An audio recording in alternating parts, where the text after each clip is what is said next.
Hello friends, welcome to സനൈച്ചേഴ്സ് ലോ. ഇന്ന് നമ്മൾ ബാക്ക് ടു സ്കൂൾ ഷോപ്പിംഗ് ആട്ടോ. അതിൻ്റെ ഒരു മിനി വ്ളോഗാണ്. ഫസ്റ്റിന് എനിക്ക് വെച്ചോനും ബുക്ക് അങ്ങനത്തെ കാര്യങ്ങളൊക്കെ വാങ്ങാനാണ് കേട്ടോ പോയത്. അവിടെ പോയി കുപ്പി, ലഞ്ച് ബോക്സ് അങ്ങനെ നമുക്ക് ആവശ്യമുള്ള സാധനങ്ങളൊക്കെ കിട്ടി. പക്ഷേ കുറേ നേരം ക്യൂ നിൽക്കണ്ടായിരുന്നു ബില്ലടിക്കാൻ വേണ്ടിയിട്ട്. അപ്പോൾ കുറേ നേരം അവിടെ തന്നെ നിന്നിട്ടോ. അത് കഴിഞ്ഞാൽ എനിക്ക് ചെരുപ്പ് നോക്കാൻ വേണ്ടി വേറെ ഒരു കടയ്ക്ക് പോയിട്ട് അവിടെ പോയപ്പോൾ ഫുൾ കൺഫ്യൂഷൻ കഴിച്ച് ഏത് ചെരുപ്പ് എടുക്കണം എന്നില്ല. എനിക്ക് മാത്രമാണ് എങ്ങനെയാണെന്ന് അറിയില്ല, ഇഷ്ടപ്പെട്ടൊരു ചെരുപ്പ് കിട്ടില്ല. അങ്ങനെ കിട്ടിയാലോ എൻ്റെ അളവിനും അതവിടെ ഉണ്ടാവില്ല.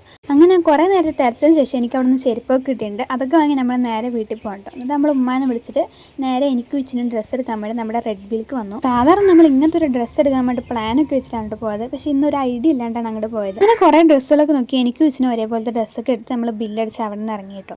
ഞാനാണെങ്കിൽ പറഞ്ഞാൽ കേൾക്കാണ്ട് ഒരു കൊള്ളാത്ത പോലെ തൊപ്പിയൊക്കെ വാങ്ങിച്ചിട്ട് വന്നിട്ട് കേട്ടോ. പിന്നെ നമ്മൾ ഇച്ചുവിന് സ്കൂളിലേക്കുള്ള വൈറ്റും ബ്ലാക്കും ഷൂ വാങ്ങാനാണ് കേട്ടോ പോയത്. ഇതൊക്കെ പോയി നമുക്ക് ക്ഷീണിച്ചുകൊണ്ട് നമ്മളൊരു കടയിൽ നിന്ന് ജ്യൂസൊക്കെ വാങ്ങി കുടിച്ചിട്ടുണ്ടായിരുന്നു. നമ്മൾ പിന്നെ ഈ ഡ്രസ്സ് മാത്രം എടുത്തിട്ട് കാര്യമില്ല ഫ്രണ്ട്സ്, അതിനുള്ള ഓർണമെന്റ്സ് ഒക്കെ വേണ്ട. അപ്പം നമ്മൾ നേരെ ഒരു ഫാൻസി കടയിൽ പോയിട്ട് എനിക്ക് വേണ്ട കുറച്ച് മാല, വള, പിന്നെ സ്കൂളിലേക്ക് പോകാനും കുറച്ച് സാധനങ്ങളൊക്കെ വാങ്ങിയിട്ടുണ്ടായിരുന്നു. ഇച്ചുവിന് എവിടെ പോയാലും ഇതിൻ്റെ വേണ്ടി അവനിക്ക് വേണ്ട സാധനമൊക്കെ വന്ന് നോക്കി വെച്ചിട്ടുണ്ട്. നമ്മൾ എന്തൊക്കെ ഷോപ്പിംഗ് ചെയ്തെന്നുള്ള വീടിന് ഇടുന്നതായിരിക്കട്ടോ. അപ്പോൾ ഇവിടെ ഇത്ര വീഡിയോ ഇഷ്ടപ്പെട്ടിലേക്ക് സബ്സ്ക്രൈബ് ചെയ്യാം. ഇന്ന് അടുത്ത വീഡിയോയിൽ വരാം. Bye bye.